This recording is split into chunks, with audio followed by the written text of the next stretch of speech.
Class तक मेरी life बहुत अलग थी। किसी को ज्यादा फर्क नहीं पड़ता था मुझसे। मानो क्लासरूम का डस्टबिन हूँ मैं, कोई मुंह ही नहीं लगाता था।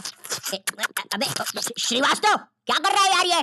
माँ बाप ने बस कचरा खाने ही सिखाया क्या? मुंह क्यों लगा रहा है मुझे? बचपन में ऑप्स बेड्स के नाम पर लड़ाइयाँ करना। तूने मेरा बच्चा मार दिया। वो बारबी की नेम शीट को स्टिकर की तरह बहुत मस्त चल रही होती है, लेकिन फिर 10th क्लास आ जाती है। 10वीं कक्षा, नो दोस्ती यारी, ओनली पढ़ाई। 10th क्लास के टाइम पर तुम्हारे मम्मी पापा को भी एकदम से याद आता है, अरे हमारा तो बच्चा भी है। अरे हाँ, किधर रखा है उसे? लास्ट टाइम तो कबर्ड में रखा था, भाग गया। 10th क्लास में ना तुम्हारे मम्मी पापा तुम्हारे पास आते हैं, इधर तुम तुम्हारे रूम में अजीब से काम कर रहे होते हो। ओहो हो, साइंटिस्ट।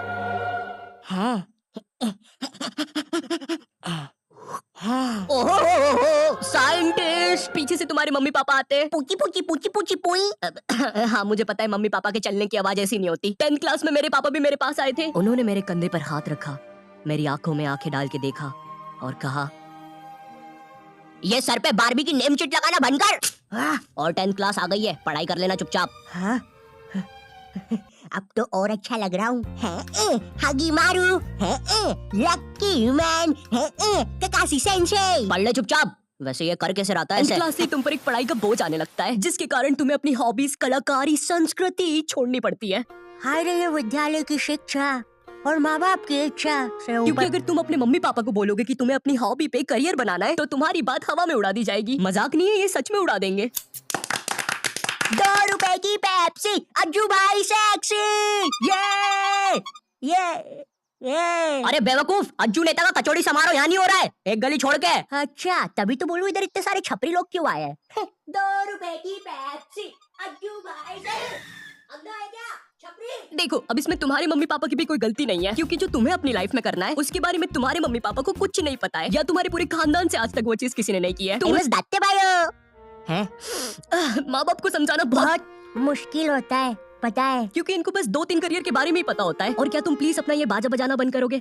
Thank you. अगर तुम इन करियर में से कुछ नहीं बन रहे हो, तो तुम्हारे मम्मी पापा के हिसाब से तुम मम्मी पापा को अपने सपने बता रहे हो। उधर मम्मी पापा किसी दूर के मामा के एग्जाम्पल दे रहे होते हैं कि कैसे वो भी अपने एक्टिंग के सपने लेकर सपनों के शहर बम्बई गया था, लेकिन वहाँ कहाँ सपनों के शहर बम्बई। मैं बस उसे निराशा ही हाथ लगी। तो अब बुलाते हैं नेक्स्ट कॉन्टिनेंट को। मैं सपनों के शहर बम्बई आया हूँ। जहाँ से मैं आया हूँ वो बुरे सपनों का शहर है। और मैं देखो यार, मेरी तरफ से ना है। जय माता दी, लेट्स रॉक, चिक चिक बूम फायर। और ये कॉन्टिनेंट हुआ बाहर। ये सब फेक होता है। मेरा नाम तक नहीं पूछा। तीसरा जज तो रोबोट है। चिक चिक चिक बूम फायर। कितना बड़ा स्टेज है। गाड़ी बुला के जाना पड़ेगा। भैया बाहर तक छोड़ दो। कुत्ता है, सबके सब कुत्ता है। तो चलिए अब बुलाते हैं नेक्स्ट। जय माता दी,